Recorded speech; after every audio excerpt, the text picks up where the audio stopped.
Back once again for the renegade master. Back once again for the renegade master. Back once again for the renegade master. Back once again for the renegade master. Back once again for the renegade master.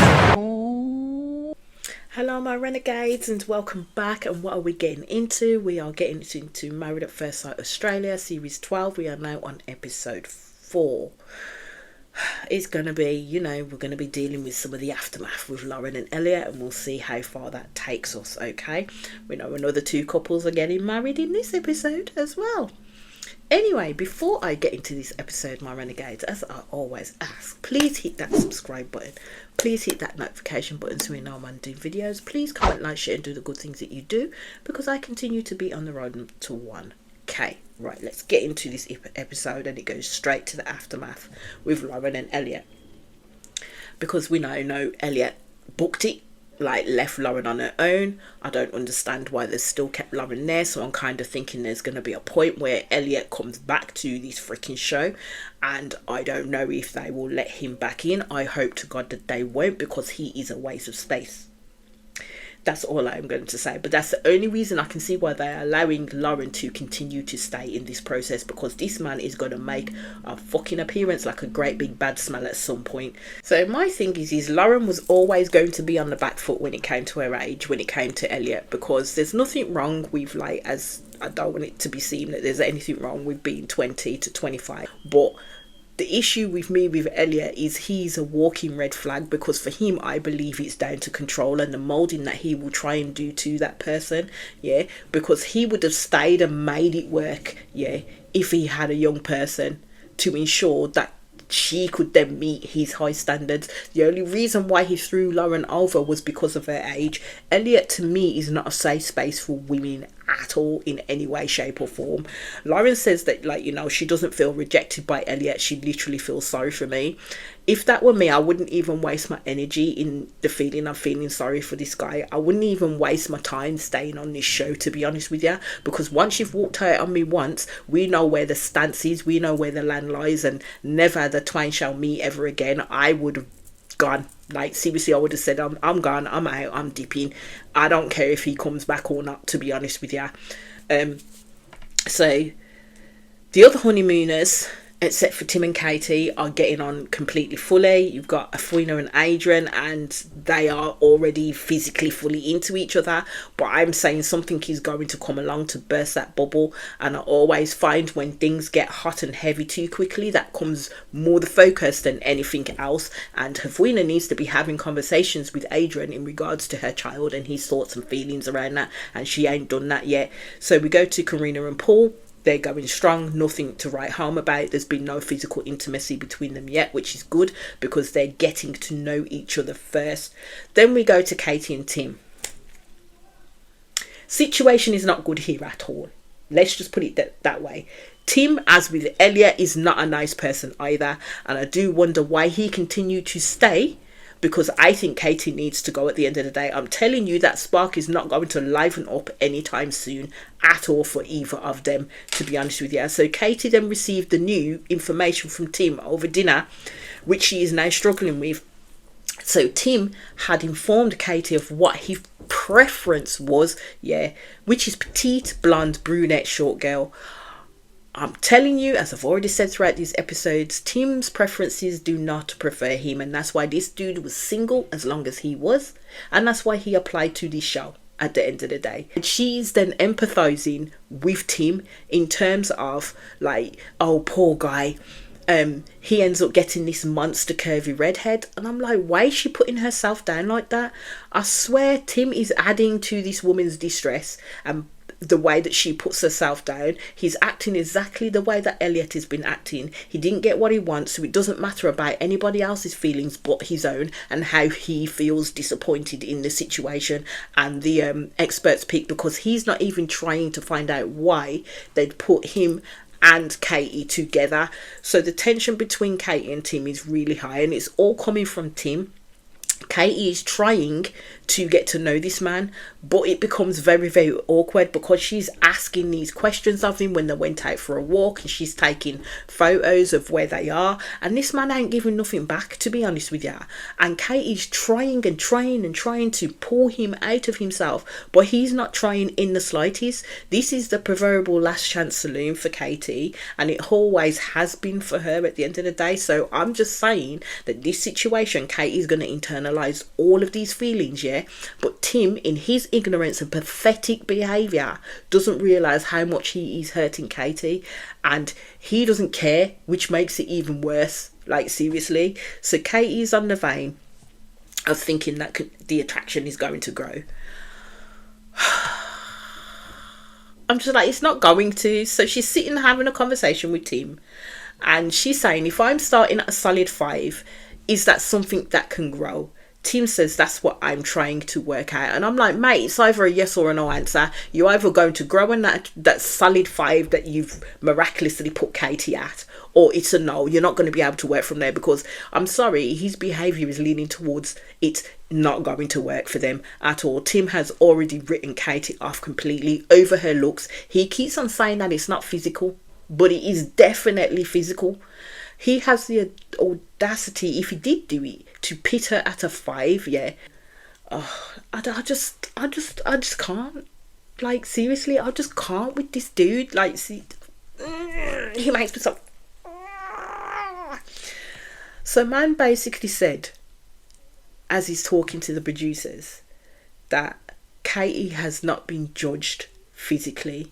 And I just thought, do you not hear yourself? Because you literally judged this woman by her physicality. As soon as she walked down the aisle, you had an issue because she was not petite, she was not short, she was not blonde, she was not brunette. Those are physical issues. Those are about the physical appearance. And him being a teacher, and he's trying to literally say that that's not what it's about. He's full of shit. Tim is full of shit. So Katie raised, but you said at dinner what your type is. Tim says, oh, well, what's my type again? And I'm just like, dude, are you really just playing obtuse at this point? Like, seriously, are you really trying to just piss this woman off? So he says, yeah, but it's not just physical. But that's what he based his non-attractiveness to Katie on. It isn't his preferred type. Katie is not his preferred type. It's physical. Say it with me, people. For Tim, it is physical. So he then says he would normally go for quieter women. Can this get any fucking worse? He doesn't like the fact that Katie is literally drawing him up on his issues right about now, and literally telling him to his face that you literally didn't like me by the look of me. And Tim is trying to literally, in her face, when she knows it's the truth, gaslight the fuck out of her to say, well, no, that's not the case. Your thinking is completely wrong. It's skewed, and it's not. So when talking to the producers, Tim is talking about how Katie's trying to push that it's an attraction thing, and he's saying that it ain't. But it isn't. Everybody can see it but him. So he says, like, he cannot explain it. Because if Tim did truthfully explain the situation as it is, yeah, since this whole thing started, he would essentially throw himself under that proverbial bus, because he know it was down to what Katie looked like. Tim is an idiot. Like, I'm sorry to those friends that know him or people know him personally, but the man he's portraying on TV, in my humble opinion, this man is for the fucking birds. He don't deserve somebody like Katie at the end of the day. He says it's not just the look things, but it is though. He says it works both ways, like you are swiping on each other. And I thought, mate, this ain't Tinder. This is not Tinder. Katie talks about how she's at a point in her life to look beyond the now, and that's why she is here. This man is really trying to place his baggage on Katie when it is not hers to bear at the end of the day. Tim is a shallow motherfucking arse, and that's what's being shown on TV.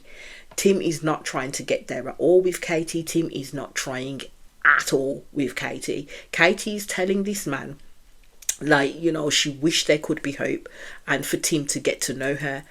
And I thought, Katie, my darling love, I'ma hold your hand when I say this, and it may be hard to hear, but this man don't want you. He didn't want you from when he first looked at you, and this has nothing to do with you. It's a definitive team problem. This man didn't get his preferred preference. Now he's doing an Elliot and placing the blame of it squarely on Katie's shoulders, like she can change how the fuck she looks, so he can extricate himself to shine like a good guy in how he's handling it when it has gone to hell in a handbasket. Kate needs to stop flogging a dead horse with this man. That's what she needs to stop doing. Ting doesn't want to understand why they've been matched together. Yeah, this man asks, what do you want to do today, to Katie? Katie jokingly says, oh no, we'll strip off naked and run around a Fanic Forest. You know what this man said afterwards? You do it and I'll put the blinds up. And he says he's laughing. I was sitting there wide-eyed, mouth open, thinking, you absolute foul fucking person. Tim didn't see nothing wrong in what he just said to this girl. Yeah, so he's kicking Katie all the more while she is down and drumming home his point that he does not like her physically. Piss poor behaviour in my estimations. And then we still have 2 more weddings to go. So then we meet Jake, who's going to be paired with Ashley. Now these two are very quirky people.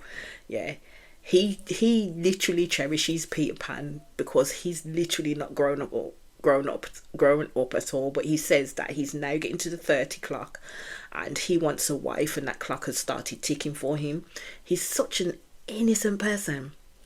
Like, seriously, he's such an innocent person, and all I'm saying, from first impressions, he appears to be lovely, and so does Ashley, and I hope nobody's horrible to them at all. So then we go to Jeff, who will then be paired with Ree. So Jeff tells his mother, like, where he's going. She kind of took it well, although she said that she would smack him through the phone. So we have Jake and Ashley and Jeff and Ree. Ree talks about, you know, men being lazy daters, and she was on an app and someone messaged her, hey, do you want to come around? And I'm just kind of like, I don't know if that's worse than that or the dick pics, to be honest with you, because that's how these men seem to continue to carry themselves when they're speaking to women. I mean, we don't ask for dick pics, but they seem to just come through 10 a dozen at the end of the day. Like, we want to see their appendages, and we don't. What's wrong with good conversation at the end of the day? So then we have Jeff as well talking about dating apps, and I thought, I have a feeling on where this is going, because the edits that came up previously, it seemed that Ree and Jeff on the wedding day when they walked up to each other actually know each other. So we get to Ree and Jeff's wedding, so I'll get to know what happened. So first look is Ree stops at the end of the aisle and Jeff goes, what? And looks down, and I'm sat there like the guest thinking, what the hell is happening right now? So Jeff says, hey Ree, and she says, hey Jeff, and I thought, they definitely know each other, make no mistake about that. So it then comes out that they actually dated each other for a month. And I thought, well, what are the odds on the experts doing that twice? First with Karina and Paul, and now with Ree and Jeff. It must be something in the water, or the universe is saying, now you two need to have another try at this. You didn't really try the first time around. So you know what we'll do? We'll actually get you to get married. It was kind of funny and awkward at the same time. So they did end amicably, and they had remained friends at the end of the day. Ree says it just kind of fizzled out between them. And I thought, that doesn't necessarily bode well for a marriage with these two. It seemed as though when they both was talking about the situation around it all, that they were a rebound relationship for both of them. So I thought, this is an absolute madness. This is prime gold at this point in time.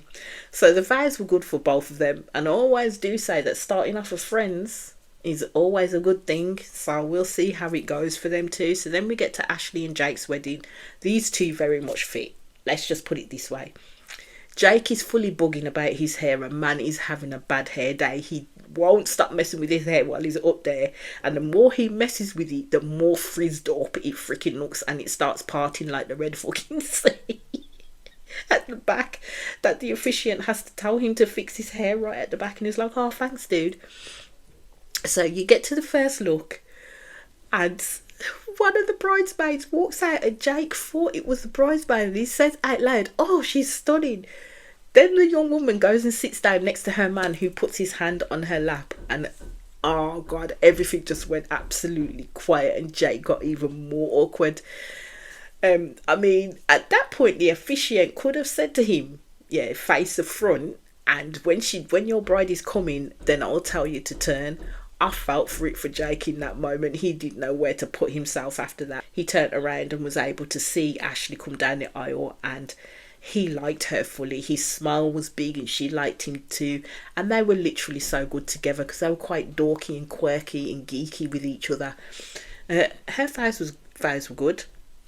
And his vows were good too. They complemented each other fully. So then we get to the wedding breakfast for Rhea and Jeff and Ashley and Jake, and they're both going well. But we head back over to the honeymooners because there are some car crashes along the way. So we see Sierra and Billy, and they've had sex. And they've been knackered to backside. And Sierra just said, like, you know, she was very impressed with Billy's appendage. Let's just put it that way. I just hope sex doesn't muddy things with them. And it looks like Afwina and Adrian had sex too, which I think they should have stayed from, especially Afwina, because she's still not had the full-on conversations in regards to where Adrian is on her having a child, basically. And Karina and Paul did the damn thing too. And I just thought, okay, is there something in the damn water with these two? Like, seriously. So you see the newlyweds, Rhea and Jeff, are off on their honeymoons, and so are Ashley and Jake. We then fall back to Katie and Tim. And Katie still continues to try with this man. And I'm saying it's going to continue to hurt her because Tim doesn't even converse with Katie properly at all. Katie is really trying things to work to try and get to know this man.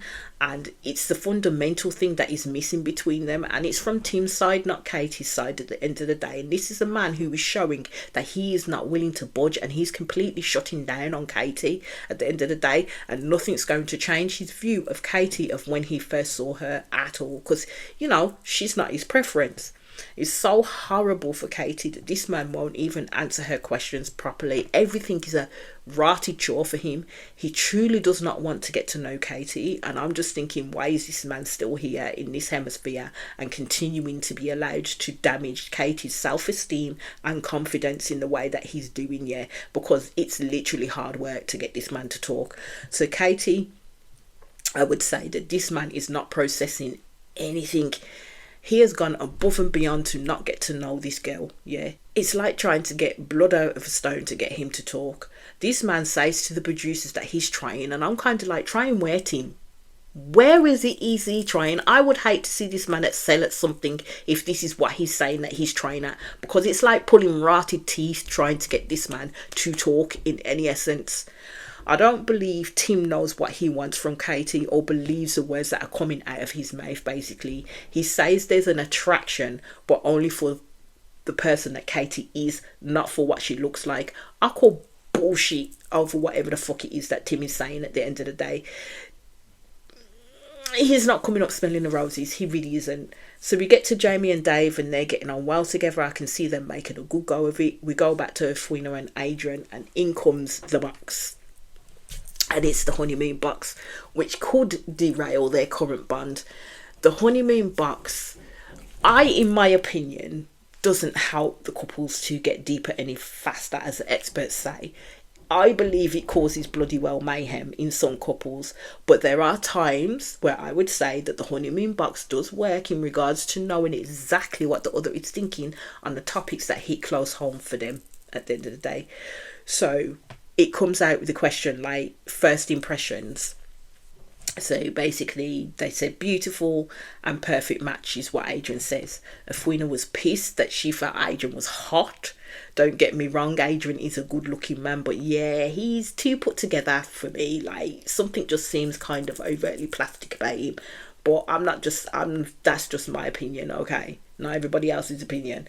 So it talked about how important is having a family to you. Afwina said very, and Adrian kept it short and sweet, and he said very too. Then Afwina wanted to delve that little bit more, and she said, oh, I'm so glad you brought that up, because then she can try and get a true measure of Adrian, especially when it came to the subject of her son. She does say that she wants more children and wants her partner to do that with. So here comes Adrian, like, well and good until he really opened his mouth again. And I thought this will be a very sensitive subject for Fawina. So he says having a kid is the most important thing in your life. And he doesn't know how he will feel with Fawina having experienced that with someone else. And I'm like, at some point, do these people actually hear the words that are coming out of their mouth and how it's going to impact the other person when they're saying it to them?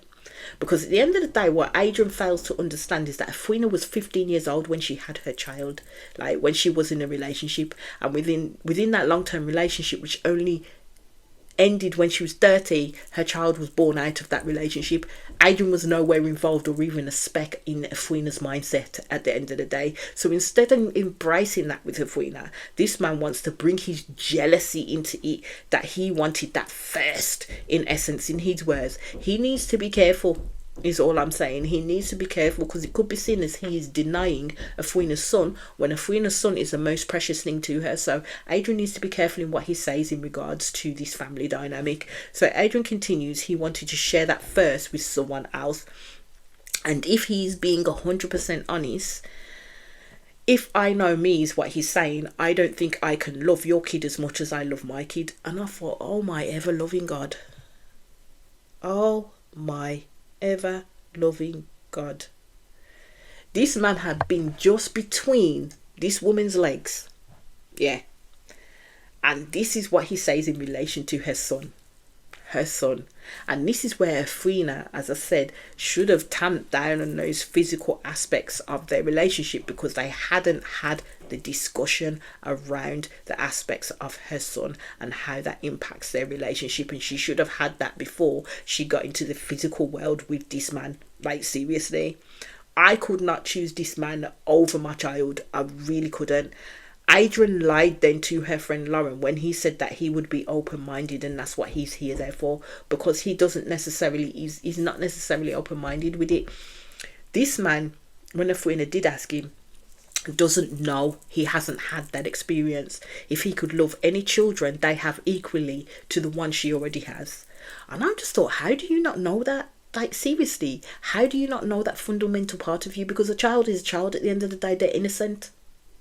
So how could you go into a relationship or a marriage with a woman knowing they've already got a child, and if you had other children, you know you would treat that child differently to the children that you would have biologically? Yeah, no. That conversation would be done right then and there. That whole marriage would be done right then and there, because I could not go through this process as my son as a guinea pig to find out whether it is you will be able to accept them or not. How the fuck no? Like, seriously not. At the end of the day, as Fawina said, she is a package deal. She is a package deal.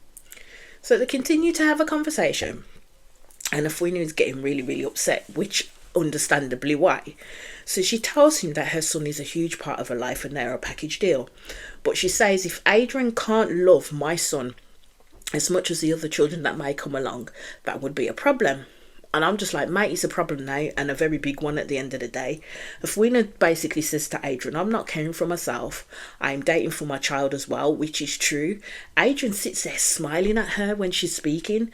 But she did say, like if you were to have a partner and they had more children, like, she was talking about how it would be an exclusive environment for herself.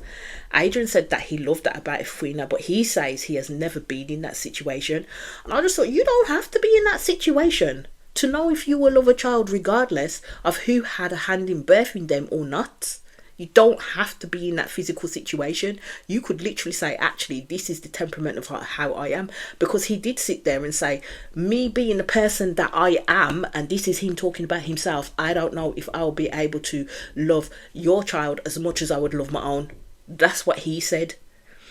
I'm sorry, but Adrian saying that he don't know about this whole situation is bugging the hell out of me, because again, it's either a yes or no answer. That's how black and white it is for me. Yes, I can love a child who is not my own and be the parental role model, or no, I can't do that as a child is not mine. Adrian is sitting on the fence and he's liable to get splinters in his arse pretty soon if he doesn't make his mind up about it. So Efwina was trying to pin Adrian down on it, and Adrian started to become quite defensive, especially when Efwina was saying, what's the point in continuing in this marriage then? Yeah, when you said that this is something that you necessarily can't get over. Adrian said, I didn't say that, I am open-minded. But he's not open-minded enough. Because at the end of the day, what Adrian's not understanding is that he's Efwina's child, yeah? And you have just said to her in her face that he will possibly exclude that child from his caregiving and love and attention because that child is not his. Although Adrian showed honesty in that moment in time, he's not showing honesty right now or being honest with himself. He's literally coming across as a bit of an arsehole. Like, if you can't do it, say it. Like, seriously, I wouldn't judge him, to be fair, if he was able to say that, yeah, that's something that I don't think I'll be able to do if I'm honestly speaking about it, because I understand that some men and some women can't really step into that gap with another person's child. Like, they really can't. But it's no use pussyfooting around on a fundamental issue as the way that Adrian's doing right now. So in the face of what he says, this man says to Efwina, smile, it's free. I was like, dude. At the end of the day, Efwina said she felt disconnected from Adrian in that time, and she says to Adrian, if I truly love someone, I would truly work on getting over that hurdle. I wouldn't even bother saying that to him at the end of the day, because Adrian has no thought past what he's doing right about now and how it's going to impact Efwina and any decision making she needs to make. This man wants to carry on laughing and giggling, and I was like, yeah, no, my friend, that time's past.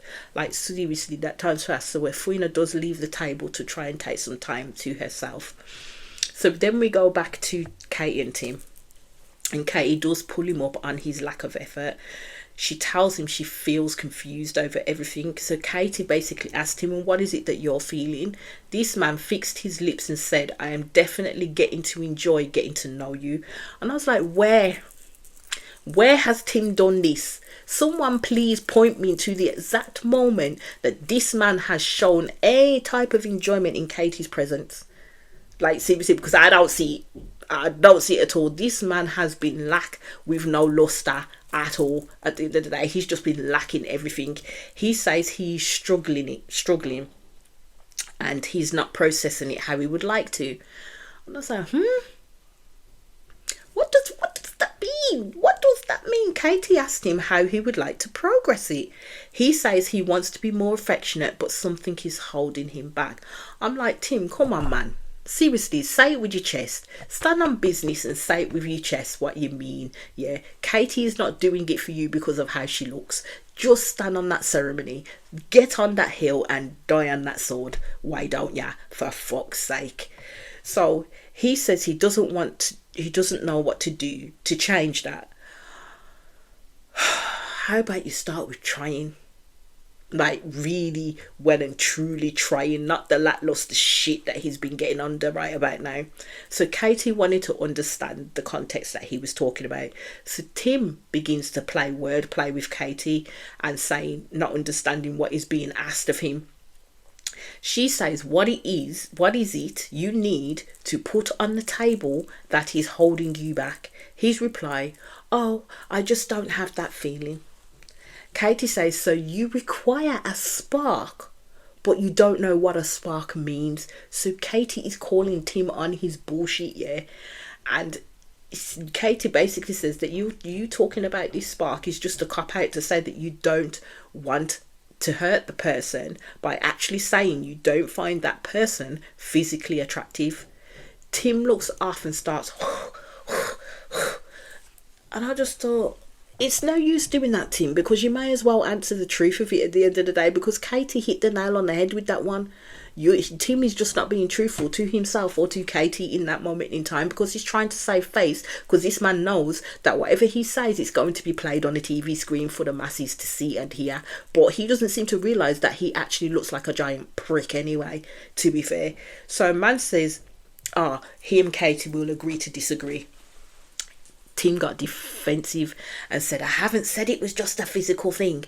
And Katie then fired back, but that's all I've heard. You wanted a petite, blonde, short person. Again, physical aspects. And as I teach Tim, I'm shocked that he's not getting that connection, but I believe that he is. He just doesn't want to put it out there on TV. He just doesn't want to look like the prick that he is at the end of the day. So Tim wants her to take it back, in essence, telling Katie that there is a lot more to people than the physical. And this is why I love Katie, because she said, no shit, as in no shit, Sherlock. Of course there is, but you're not even trying in that aspect. Because this is what Katie has been saying to Tim consistently, but he is not getting it in his cerebral cortex, people. This is why I said Tim is full of shit. And he isn't getting one over on Katie, because Katie is not stupid at all. I think it's at this stage I keep saying Katie needs to go. She says she thinks Tim's mind is already made up, and he felt that way since he saw her. And I agree with Katie 100%. Yeah. So this big old man sits on the bed, yeah, and says, in what way though? Do you know what? I was even getting frustrated at this point on behalf of Katie, listening and watching this man. Like, seriously, I was. Katie leaves the room, and after Tim rudely looks at his watch, like, she is absolutely devastated, and it's not fair. So the producers sit there and tell Tim that, you know what, Katie's really sits upset. This man sits on his ass, doesn't give a fucking shit, and then turns around and says, well, it all eventually was going to blow up. I'm like, dude, catch a clue, it's you. You are the problem. Katie is not the problem, you are. But Tim is trying to make it appear as though he is now the victim in this situation, and Katie is the one that he needs to be wary of. This is how this man is playing it now. So he basically turns around and says that he's trying to blame Katie for his lack of human empathy, trying to say her actions have now questioned why she has come onto this program. This man's a full-on joke, like a full-on joke. I hope after all of this, because I know that it came to Australia and everywhere else first, and we got it a month after. I don't know if it's still continuing. I believe that it is, but I hope after all of this man sits back and watches these episodes carefully and literally realizes what type of fucking cock he really is, like truly is. At this point, I was thinking, I wonder if Katie will go home. I said that she would need some proper emotional support, as now she's blaming herself and thinking, why is this always happening to her? She's standing there believing that because this has happened to her so many times, that she's the common denominator in all of it. So what's wrong with her? And that's the wrong view to have, because these men have made her feel this way. Especially the crap pile that Tim is putting on her right now, and it's absolutely fucking disgusting, and they need to get some help in and support for her at the end of the day. But that's where this episode ended, my renegades, and I'll be back in quick succession with the next episode. As I always state, please hit that subscribe button, please hit that notification button so you know I'm doing videos. Please comment, like, share and do the good things that you do, because I continue to be on the road to 1k. Peace out.